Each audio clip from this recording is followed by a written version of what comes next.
analysts, the media representatives who are here. We also now have some representatives from the Philippine Stock Exchange. Thank you all for coming. If you remember the last briefing we had, it was just after the monsoon surge, so we didn't really give a complete report at that time. Instead, we focused on the CSR operation of SM. So this gives us today a better opportunity to talk about what's been going on in SM now for the last 9 months of 2012. Before that, I'd like to introduce the beautiful ladies and gentlemen of SM here on the table. We have Mr. Harley C., our president.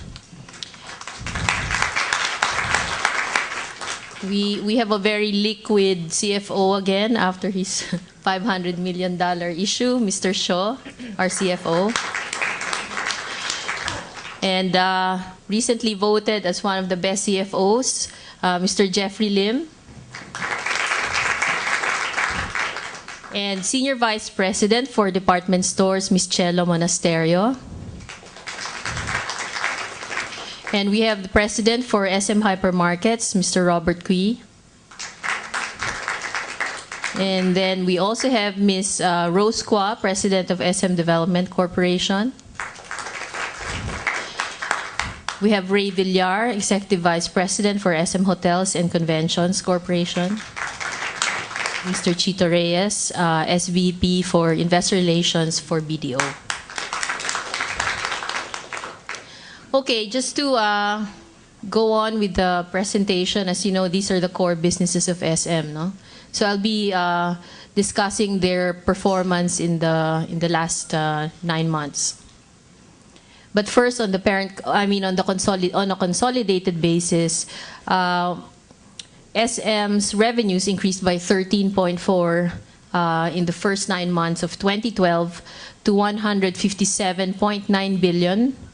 Coming from 139.2 billion 9 months of 2011, and that resulted in net income of 16.1 billion pesos, which was up by 13.9%. The driver there, the growth drivers, were mainly the banks and the malls, no, where you now have the banks contributing 36.1% to our net income, coming from only 16.9% in 2008. The malls contribute 23.3%, the retail with 25.8%, and the property with 14.8%, coming from just 3.8% in 2008. Okay. As far as net margins are concerned, it's quite steady at about 10% for SM Investments.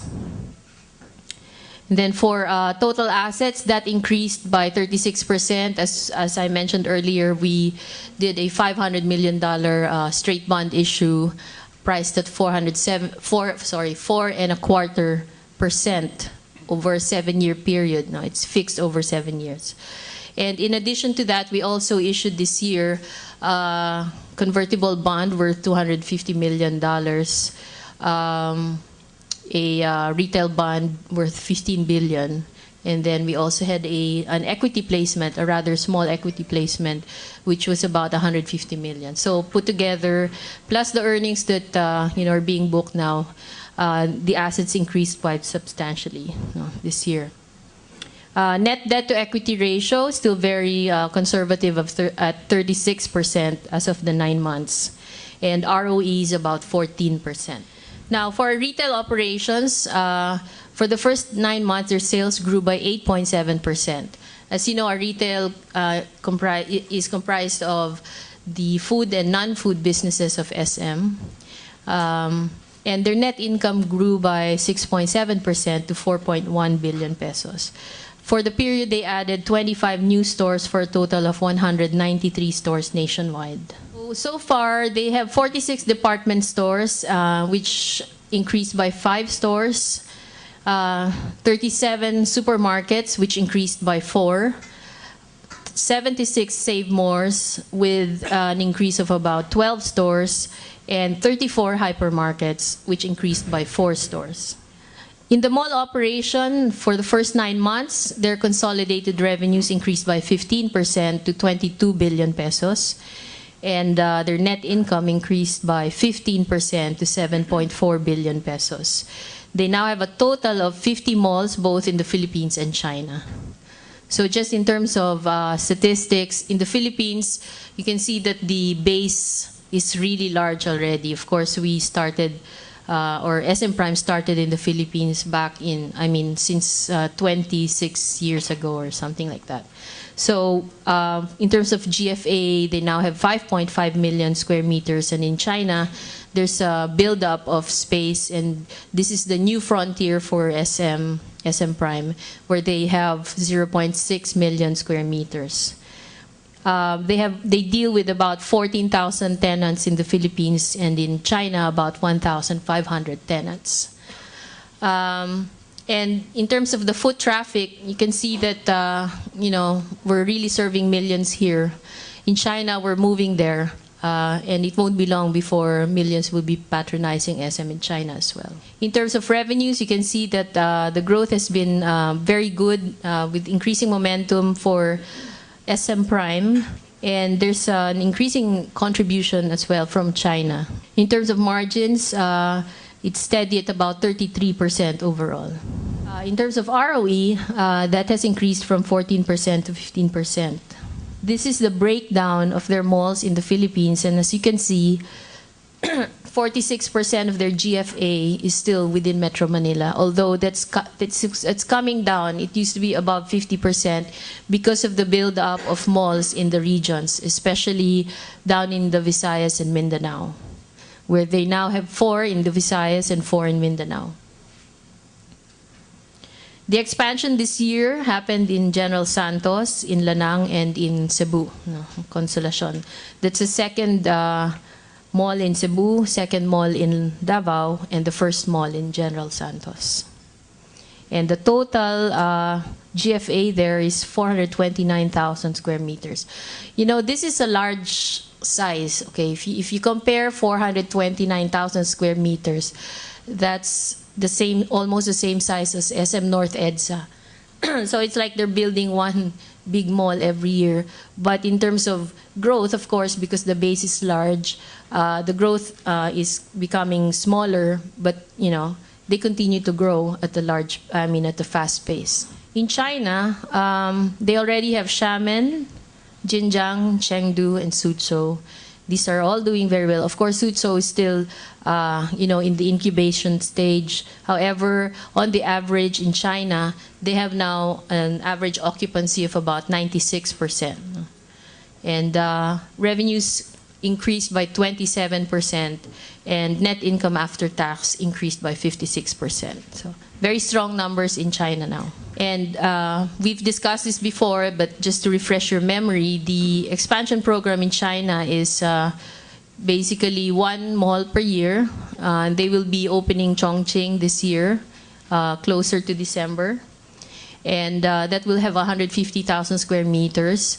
And then in 2014, there won't be any openings next year, but in 2014 there will be 2. One is in Chibo and the other is in Tianjin. However, Tianjin will have a GFA of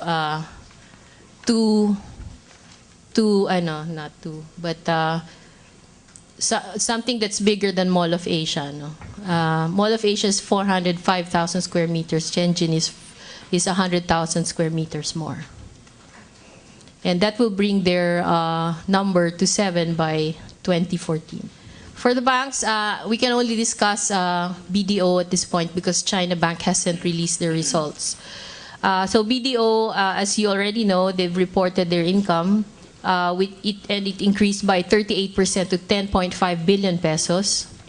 And of course, it continues to be the largest in terms of assets, loans, and deposits.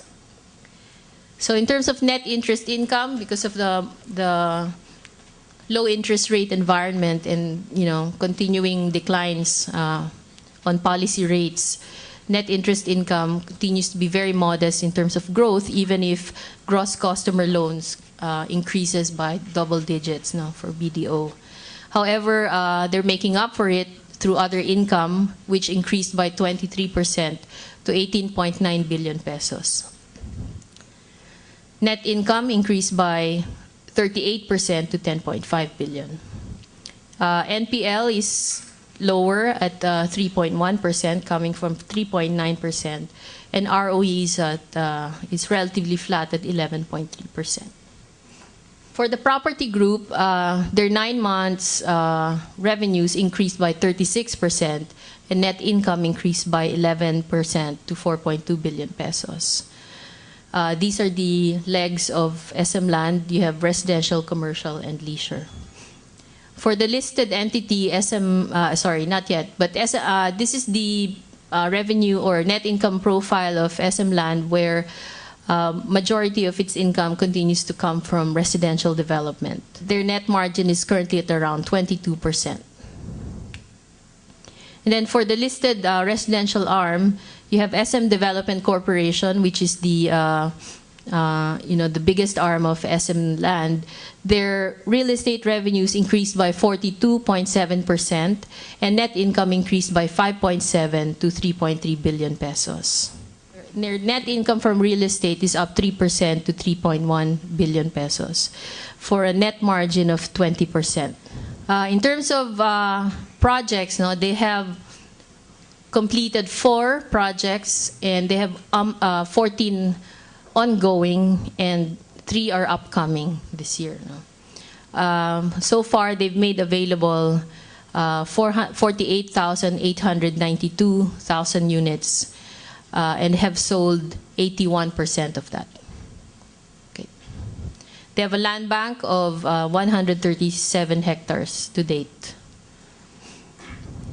For the commercial properties group, their revenues increased by 30%, and net income increased by 32% to 835 million. So this is also a growth area for SM, considering that we're increasing the capacity for BPO buildings, for locators. So we're now constructing 3 Ecom, and this is expected to be completed in 2014. Okay, so this is the portfolio of our commercial properties group, where they have cyber offices in Baguio, Makati, and in Quezon City. And then there's 1 and 2 Ecom already operating, and 3 Ecom under construction. So by the end of 2014, they would have around 299,000 square meters of GFA. For the hotels and conventions, they now have by 2013, they would have 1,019 hotel rooms. Obviously, this is a growth area still, and also under incubation still for SM. But this continues to be a strategic core business for SM because of the synergies that it will provide the group.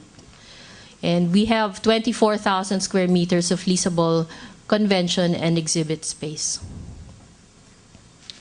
In their portfolio are Taal Vista, Radisson Blu Hotel, and Pico Sands now operating, and soon they will be opening Park Inn Hotel in Davao, and SMX Convention Center for the conventions business. And Lanang is open already, no? SMX. Yeah. Yes. Yeah. Okay. So they already launched the SMX in Lanang.